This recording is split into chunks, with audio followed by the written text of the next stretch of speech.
I am pleased to inform you that we have arrived at the labyrinth. Please be advised that the punishment for trespassing is execution. Please be advised that electrical storms on the surface of Tartarus make departure impossible at this time. Resident count is as follows: 3,071. Resident deaths, including but not limited to executions, are as follows: 1,684. Resident escapes are as follows: 0. The interior can be chilly. Take a scarf with you, Captain. I would also ask that you leave your captain's ID with me, in the event that you do not return.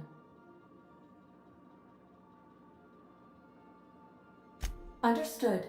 If you die or are incarcerated for life, I can generate a new ID for the next captain. I would prefer if you return, though. Oh, speak of the devil. Captain, I am receiving a transmission from the prison's docking authority now. Attention, unauthorized spacecraft. This is a maximum security installation. Your presence here is an explicit violation of UDL corporate policy. You are hereby confined to your docking platform until a ticket detailing your crimes has been filed and notarized, at which point your vessel will be seized and you will be executed.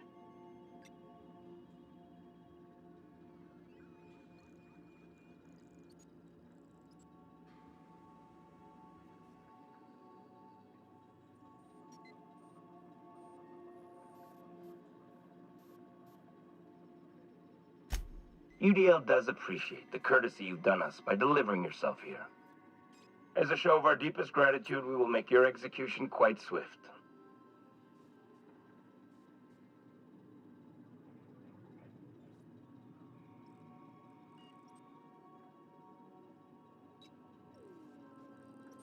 Protocol is important, sir.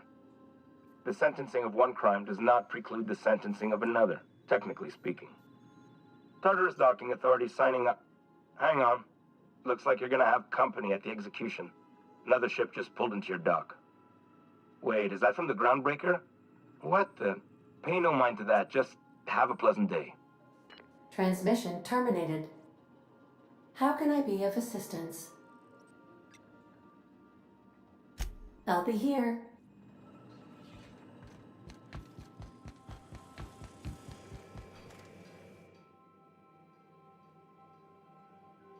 I could probably spend years fixing this boat.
The captain did right by us. What Now was it's that? ours.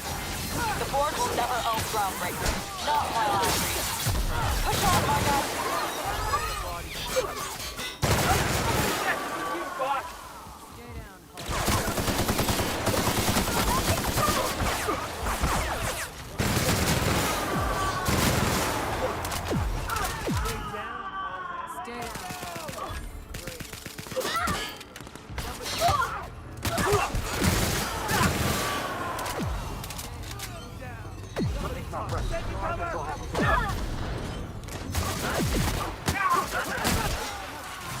Still got it!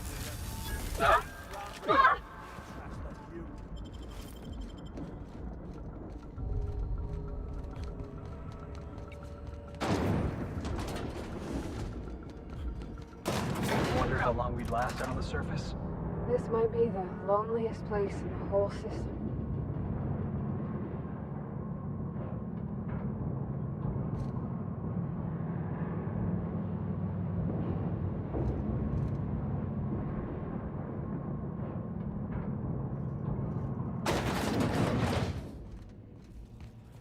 Lead the way, boss. I got your back.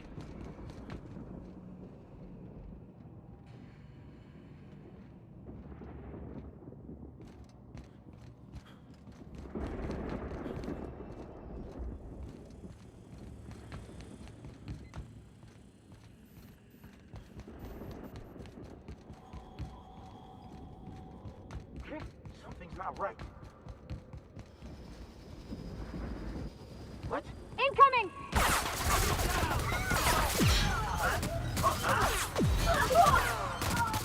Out of my way! Boss! Did you see that?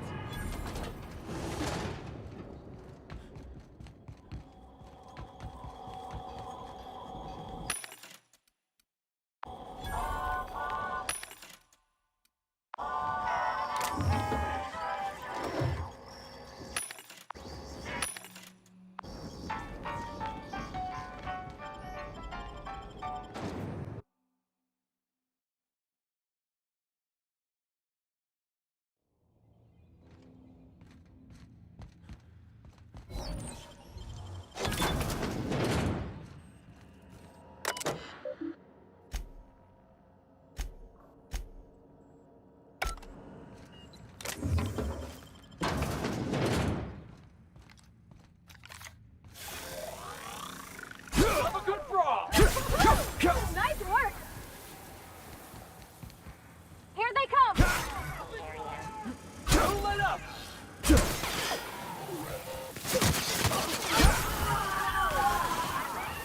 That was fun!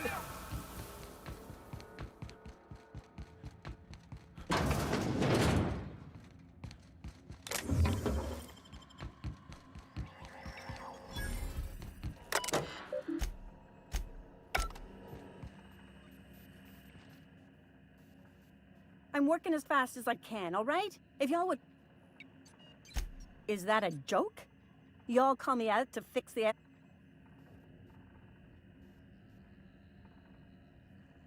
Whatever. I need to fix... Forced pacific... Anyway, I need to...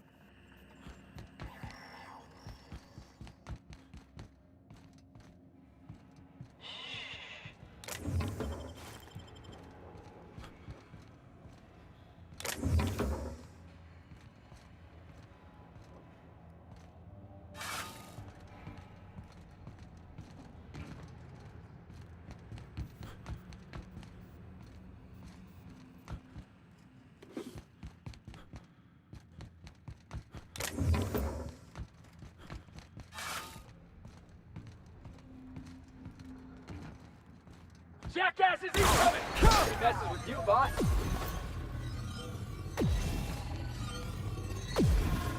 Imagine being locked up in a place like this.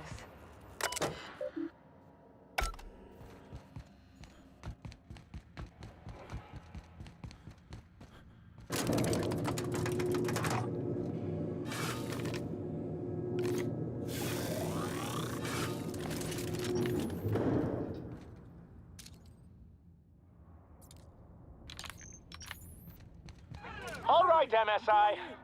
I'm not one for rousing speeches, but the captain needs our help. So get in there and fight!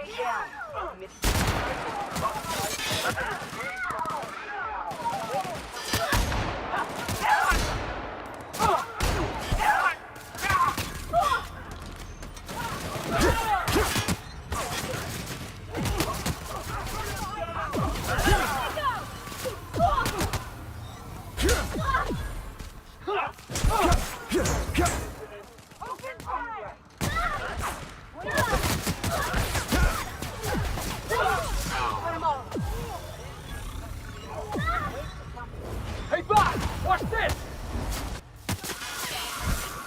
Something's not right. I see it there!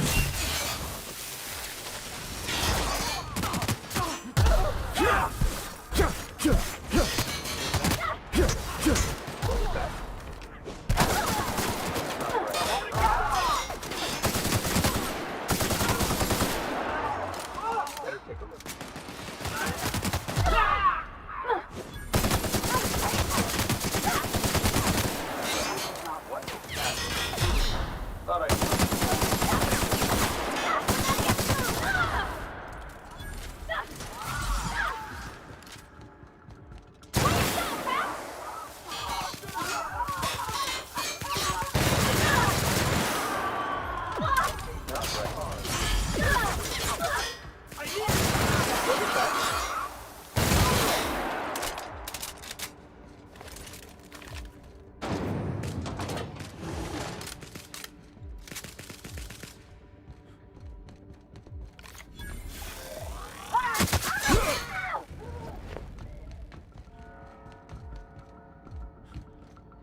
Take him down!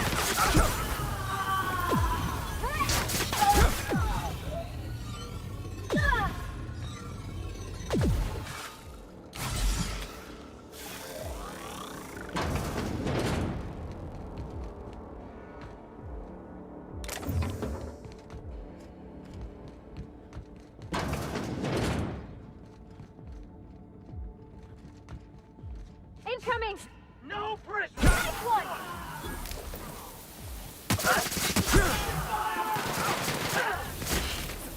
Gomez, for the best!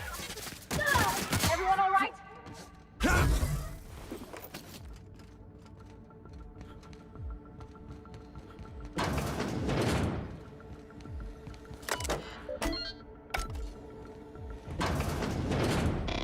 Well, look who it is. I'll be damned. I was prepping the studio for our announcement, and here you are as a bonus. And I see you've brought the kid along. Babysitters may be expensive, but they're worth it, you know. Yeah, keep talking, pal. I'll just keep thinking of a place to bury your body. I had heard you'd taken a mechanic under your wing. What's the matter, girl? Couldn't find actual employment? The captain's treated me right. Better than any of you bored folk ever have. I'm exactly where I want to be. When you go off and get yourself shot, try to avoid taking one to the face. I'll want it recognizable to show to my citizens.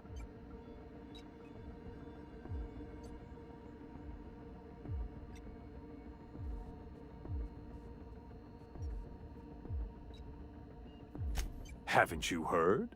Phineas is working for us now. It took some doing, but employing an efficient management strategy of putting our guns to his head seems to have done the trick.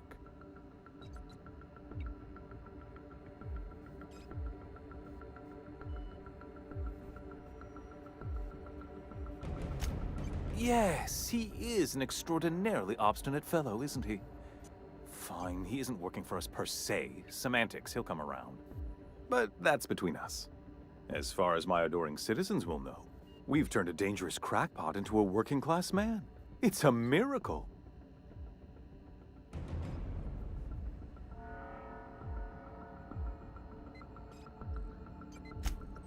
Oh yes, go on, wake them up, add more mouths to feed. That'll solve our starvation problems. I don't know what half-baked plans that simpleton in a lab coat has been leading you through, but it's done. It's over. Let me ask you something, Captain. Have you at any point thought about not fucking up our entire society? Are you kidding me? We're out here trying to clean up your mess. I'm making actual progress towards stabilization and recovery. You're just getting in the way.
Oh, right. This coming from the psychopathic outlaw. Yes, I'll try to be more open-minded about your path of wanton dissent.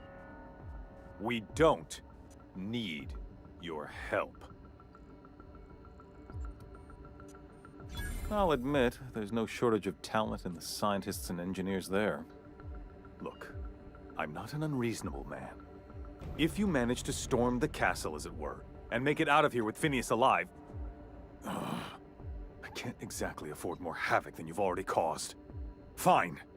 If you survive, you'll need someone to sell the rest of the board on your plan? Are you out of your mind? Rockwell's the biggest monster in Halcyon.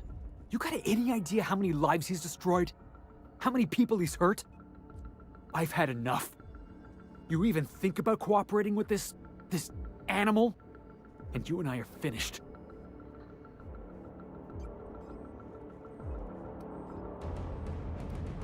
You're damn right it is. If you're gonna place more faith on this brat than the chairman of the fucking colony, then there's no hope for you. Go get yourself killed.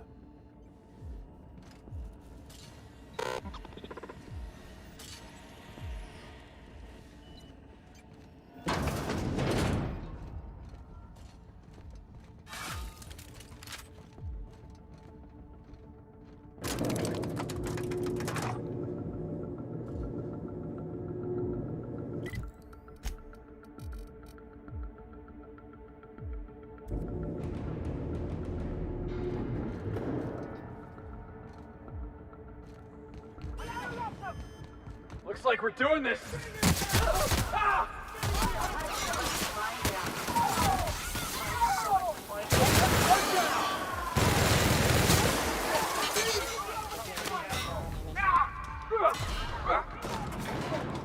You, feeling jittery, are you? Because I'm not. Never come to me. I'm just real glad to know you all. Captain, you have an uncanny talent for complicating my life. Words cannot express the extent of my disappointment. We had a plan. All you had to do was skip the Hope to Tartarus, as I asked. You've disrupted the balance of power. You've upset the natural order of things. You've introduced uncertainty, and there is nothing I despise more than uncertainty.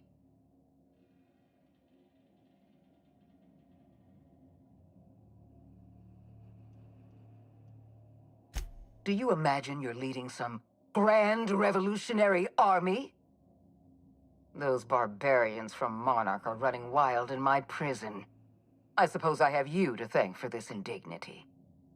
You're nothing but a rabble-rouser. I'm going to put an end to your little rebellion, and then I'm going to have you and your associates arrested.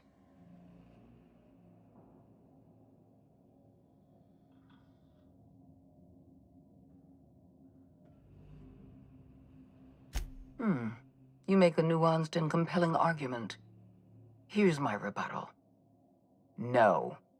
Dr. Wells is being held in my custody. His cooperation will prove invaluable, even if I have to beat it out of him. All that's left to do is put down this riot, arrest you, and then get on with the bloody business of saving this colony.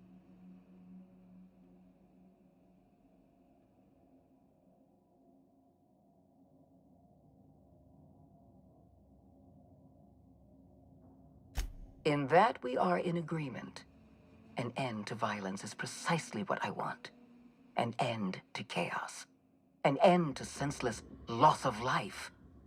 The only obstacle standing in my way is you. I take no pleasure in this, you know. I simply have no other option. Leaving you alive is too great a risk. Goodbye, Captain.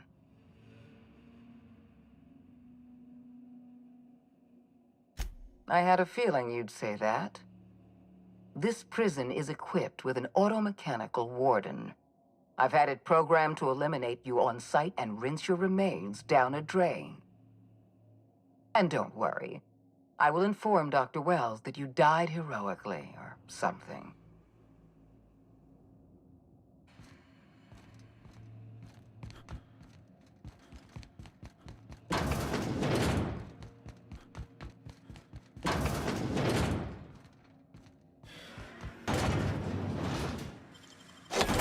That's clever. That's hands, Captain.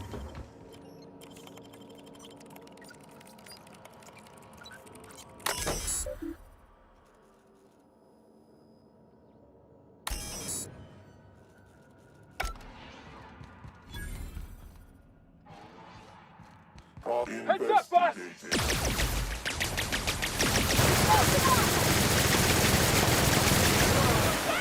Oh, that's the last of him!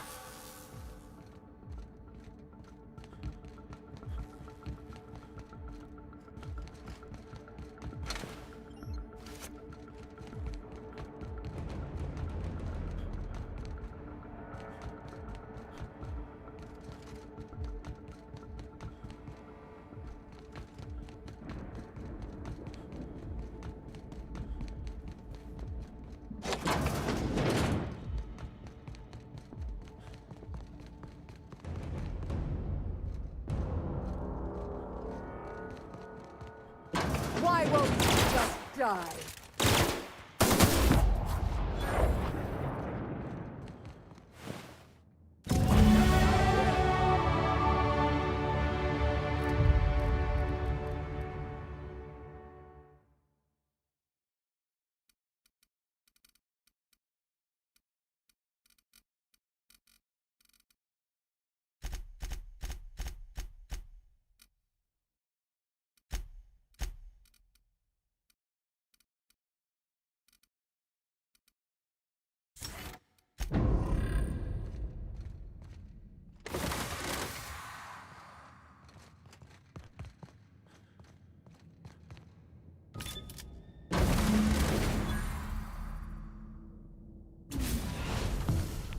You don't know how glad I am to see you.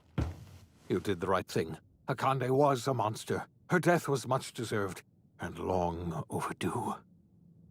And you lunatic, you broke into the board's own fortress just to rescue one doddering old man. You are absolutely out of your mind, and I can't begin to thank you enough.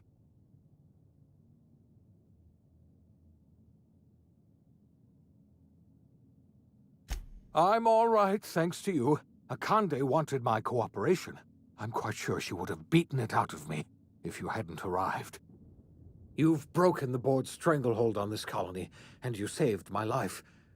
But there's still so much we have yet to accomplish. You and I are going to have to work harder than ever to save Halcyon. I'm afraid the situation is far worse than any of us ever anticipated.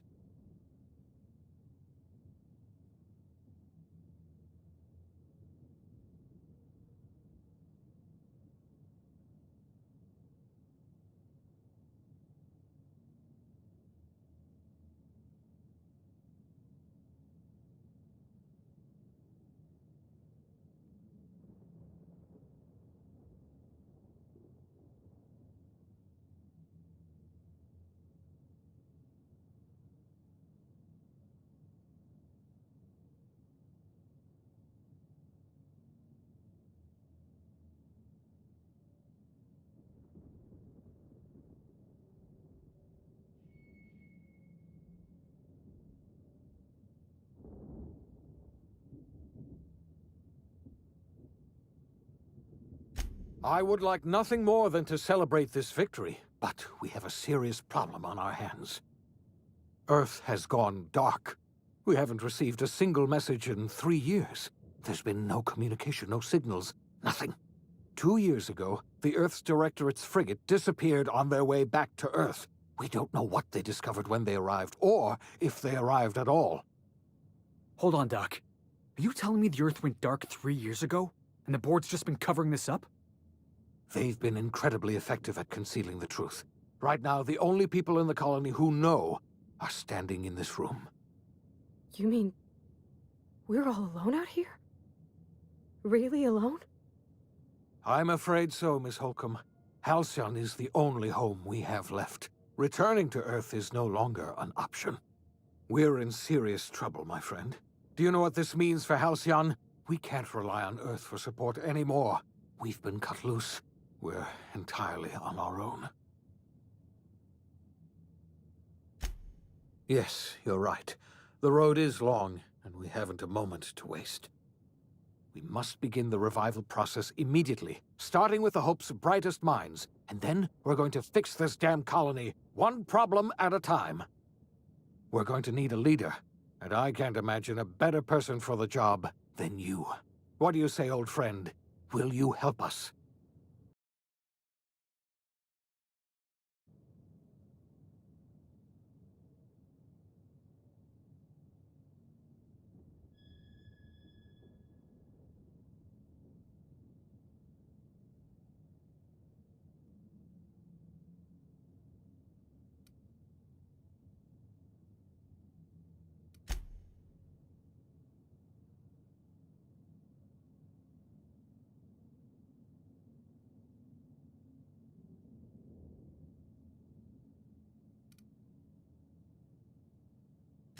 I can't tell you how glad I am to hear that.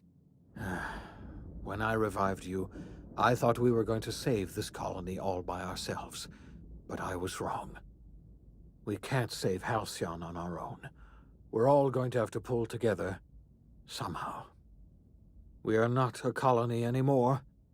Our last connection to Earth has been severed. I don't know if we'll survive, but we're going to have to try our best.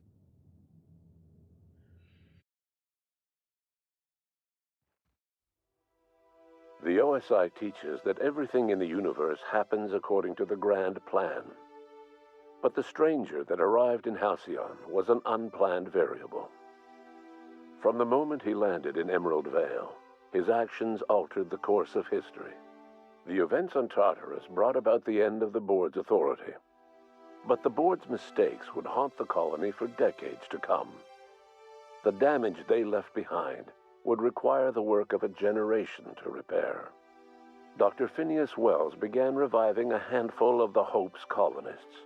Engineers, scientists, technicians, and intellectuals. They were among the brightest minds the Earth had ever sent out into the stars. The Hope scientists and engineers woke up in a colony descending headlong into total collapse. With no way to return to Earth, they had no choice but to band together and devote themselves to the cause of saving Halcyon. The people of Halcyon were nothing if not hardy. In the absence of the board's authority, many of the colony's settlements banded together with a single purpose in mind: survival. Life was especially hard in the years to come. Some towns dissolved by attrition and starvation, but most of them found a way to carry on. In the years to come, Halcyon was forced to reckon with its newfound freedom. The board was gone, and for better or worse, the colony was responsible for its own destiny. Sanjar's civil liberties and worker-centric policies were slow to catch on with the other corporations. But as Halcyon began its long, arduous journey toward recovery, many of Terra 2's smaller townships started adopting MSI's alternative corporate structure, and eventually became entirely self-sufficient. In the coming years, many of these townships managed to eke by, where otherwise they might have starved. Consumed by paranoia, Lilia Hagen took Sublight Salvage in a controversial direction, openly accusing board officials of an extraterrestrial conspiracy. One day, an accident at the Groundbreaker's docking bay silenced her forever. Time would tell if her replacement could keep the Sublight family together. After returning to Edgewater, the deserters negotiated workplace reforms with Reed Thompson, including a single day of rest, which came to be known as a weekend. As the world around him changed, Thompson found himself pining for the old days. He was known to spend his weekends in the cantina, nursing one of the few remaining bottles of Zero G, and repeating to himself, "It's not the best choice, it's Spacer's choice." As for Adelaide McDevitt, she tended to her garden in solitude for another year before passing away.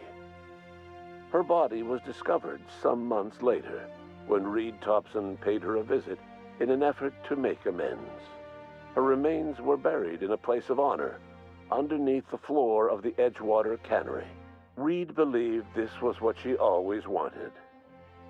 Under the leadership of Junlei Tennyson, the Groundbreaker held firm against corporate influence. The ship's mechanical stability gave Junlei the time to educate a promising generation of engineers schooled in her family's traditions. The future of the Groundbreaker looks promising. The rediscovery of the Hope and the abandonment of the Lifetime Employment Program forced Byzantium to come to terms with some uncomfortable realities about the state of Halcyon. While Byzantines were reluctant to surrender the luxuries they'd grown accustomed to, the board's diminished authority gave them little choice in the matter. Nearly everyone had to learn to make do with less. Some even had to get jobs. It was a dark time indeed. Even the Gorgon asteroid, though a distant enigma to most of Halcyon, felt the aftershocks of your actions. Olivia and Minnie Ambrose worked together to cure the marauders Adrena Time had created. Through their partnership as scientist and administrator, they discovered the harmony that had eluded them as mother and daughter. And through years of patience and effort, they discovered the means to wean Halcyon from the scourge of Adrena Time. Their work eventually allowed Wells and his scientists to treat many of Halcyon's marauders. As their addiction waned, the colonists who had lived for so long under the thrall of Adrena Time returned to their communities and loved ones, and joined in the effort to save Halcyon. In spite of everything, the Gorgon asteroid remained a sobering reminder of the potential for progress and disaster in humanity's most ambitious efforts. The Rizzo's company in Halcyon dissolved after the collapse of the board. Needless to say, the launch of Spectrum Brown was indefinitely delayed. A stockpile of Spectrum Brown remains buried deep beneath the ruins of the old distillery, abandoned to time and attrition. With the dissolution of the board, Ruth Bellamy found herself without the two constants in her life: Byzantine culture and her sister Belinda. In the face of this new reality, she struggled to find a direction for her life. The colony had moved on from Halcyon Helen and would require new heroes in the years to come. And so Ruth Bellamy decided it was time to exit stage left. She quietly disappeared from public view. The dissolution of the board did not mean the dissolution of the ambitions of Cedric Kincannon, the charismatic leader of Sublight Underground. Cedric offered Slug's transportation services to the newly thawed colonists and set to work ferrying resources and food wherever they were most needed. For better or worse, Slug headgear became fashionable in the following years. As the board began to disintegrate, Spencer Woolrich found himself at a crossroads. Cling to what little stardom remained to him, or help usher Halcyon into its new future. To the surprise of many, perhaps himself most of all, Spencer chose the latter option. Having learned a variety of different skills in the many different roles played throughout his lengthy career, Spencer founded a radio serial dedicated to staying alive despite the odds. His subjects included how to survive violent encounters with only grazing wounds, dispense pithy one-liners for tense scenarios, and, of course, how to look good doing both. After a brief attempt at dating Helen as one person rather than two, which both Bertie and Helen found too strange, Bertie struck out on his own to try his hand at raising woolly cows.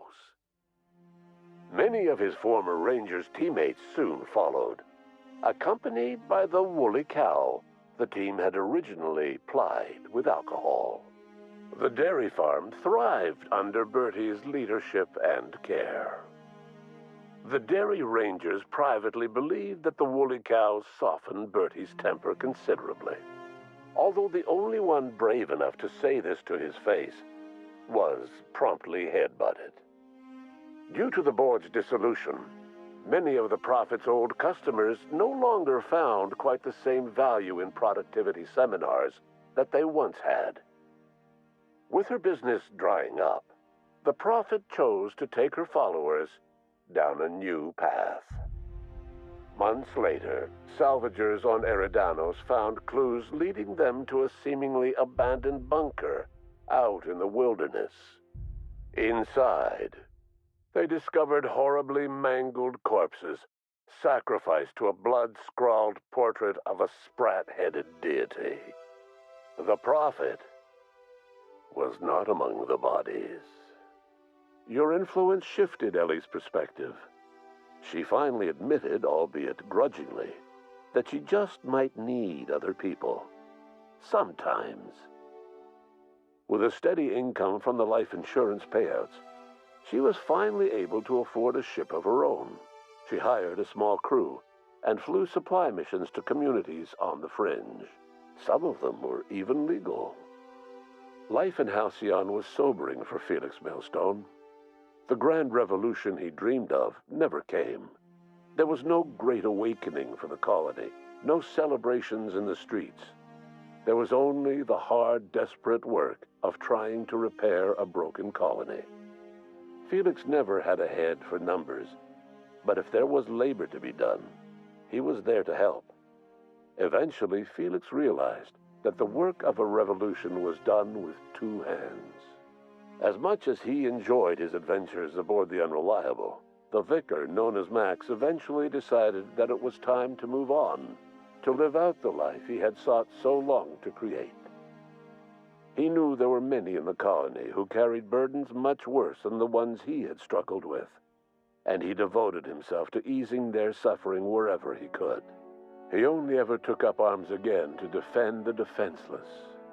Unshackled from a lifetime of striving and fighting the universe and himself, Vicar Maximilian de Soto was finally at peace. Once the matter with the Hope colonists was resolved, Junlei bashfully asked Parvati if she'd like to join her permanently on the Groundbreaker, and Parvati enthusiastically, if somewhat awkwardly, agreed. The stories of her adventures spread across the colony, and Parvati soon found herself the center of attention. Having served as the engineer of a renowned spacecraft, tramp freighters and wildcat miners sought her out by name, and in no time, she was a fixture in the Groundbreaker's mechanical ecosystem. She and Junlei were never far apart. Nyoka returned to Monarch to take another crack at making a permanent life for herself. She formed the Charon Group, an MSI subsidiary of ragtag survivalists and wilderness experts. Anyone in need of a guide, or just looking to throw back a beer and swap stories, could find her camping on the trail, or clearing an infestation. The SAM unit that accompanied you spread awareness of the product line's superior sanitation and maintenance capabilities across what was left of the colony. This led to a boost in SAM unit sales. Did you know that SAM units are the longest-lasting, toughest-acting cleaning solution in Halcyon? Minister Clark was released from house arrest, and his contact with you gave him a sense of renewed purpose and vigor. Once it became clear that no help would be coming from Earth, he threw his considerable efforts and talents into helping Halcyon manage the crisis before it. As for Dr. Phineas Wells, he spent his remaining years in his orbital lab. Though he was always haunted by the failures of his past, he was determined to make things right by building toward the future. The revival project was hard and painful work, but in the end, despite limited resources, over half the Hope's colonists were successfully revived. Even after Wells passed away, the Hope scientists and engineers worked night and day to pull Halcyon from the brink of collapse. Their efforts continue to this day, which may be reason enough for optimism. Dr. Wells laid the groundwork for the project to save the colony, but he would never live to see the fruits of his labor. He passed away a few years later. His work was carried on by the scientists and engineers he revived. Life will never be the same in Halcyon. It is widely agreed that the colony has a chance of stabilizing within a generation, owing to the hard work and determination of the surviving colonists. Recovery is a distant goal, and the path is long and uncertain. But the people of Halcyon carry on, determined as ever. And what about you, the unplanned variable in the history of Halcyon? Long after Wells passed away, you carried on his work with more energy, determination, and brilliance than he could ever muster. The years that followed were hard, but Halcyon survived by the efforts of the Hope's most promising colonists, the greatest of which was you. No one knows what's happened to Earth, and no one knows what the future has in store for Halcyon. All we know for certain is this: the name of the Unreliable and that of its intrepid captain will remain the subject of countless stories for years to come.